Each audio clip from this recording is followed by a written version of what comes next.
Cuando leemos los evangelios, nos encontramos con un Jesús que vive en diferentes proporciones situaciones contradictorias y dolorosas. Veamos algunas de ellas. Jesús se encuentra en una sociedad esclavizada por el poder de fuerzas extranjeras del Imperio Romano. Esto significa opresión, dominación que exige impuestos, por ejemplo, para pagar a los soldados, lo cual empobrece al pueblo judío. Así tenemos un rey Herodes, dominador en la Galilea, la región de Jesús. Este personaje fue el asesino de Juan el Bautista y corrupto en su vida palaciega.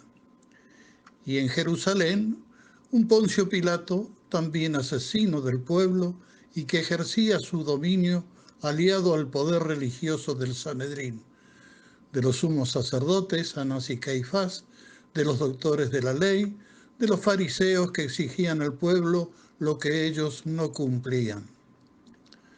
Esos eran los personajes que por distintos caminos y diferentes acusaciones acabarán con Jesús en el Calvario, crucificado y humillado injustamente como si fuera un malhechor. Simultáneamente y opuesto a esta realidad, Jesús vive acompañado por hombres y mujeres que sufren esos atropellos y esas humillaciones. Se encuentra rodeado por un pueblo sufriente, esclavizado y empobrecido. Se encuentra con pobres y enfermos, hambrientos y excluidos de los bienes de su propia tierra. En medio de esta realidad está Jesús, un Jesús que cree fervientemente en un Dios Padre bueno, en un Dios que quiere la felicidad de su pueblo. Esta convicción profunda lo lleva a Jesús a predicar el reino de Dios, un reino totalmente inexistente y que hay que construir desde las bases. Es un reino que debe penetrar en los corazones de la gente para que desde allí nazca una nueva humanidad, una nueva sociedad.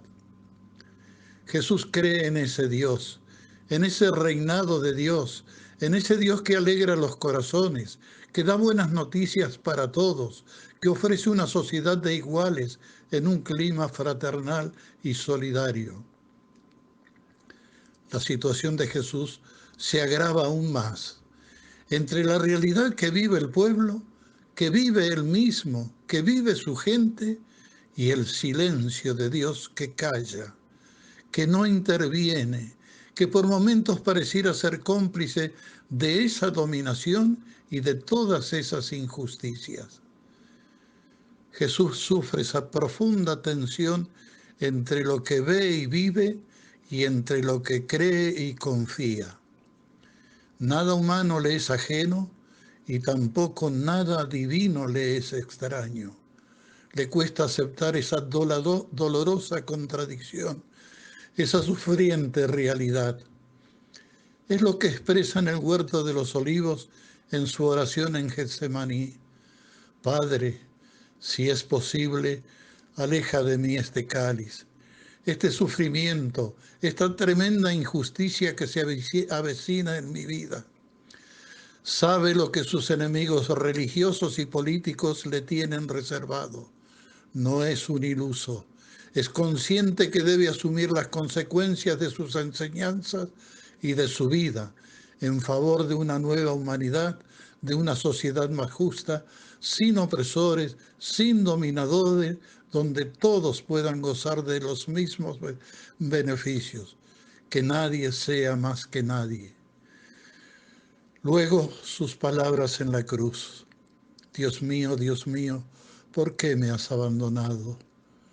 Luego lo llevarán a pronunciar estas palabras. Padre, en tus manos confío en mi vida. Es allí donde Jesús descubre que su Dios Padre no es todopoderoso, que no interviene dominando a la sociedad e imponiendo su voluntad. Descubre que Dios Padre es todo amoroso, que respeta la libertad de sus hijos, que no se impone, sino que propone otra manera de ser y de vivir. Confía en su Dios Padre, que al igual que nuestros padres y madres, soportan a sus hijos y soportan lo que a ellos les sucede y lo que hacen. Y lo soporta con nosotros y contra el mal, animándonos y apoyándonos. Jesús le da sentido a eso que nosotros no comprendemos y esperanza que nosotros no intuimos. Todo ese mal no es querido por Dios como un buen padre, madre que es.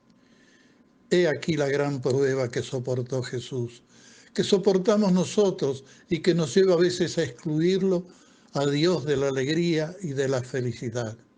Aquí tenemos un gran desafío, descubrir la alegría y la felicidad que Dios anhela para nosotros, descubrirlo también en lo positivo de la vida.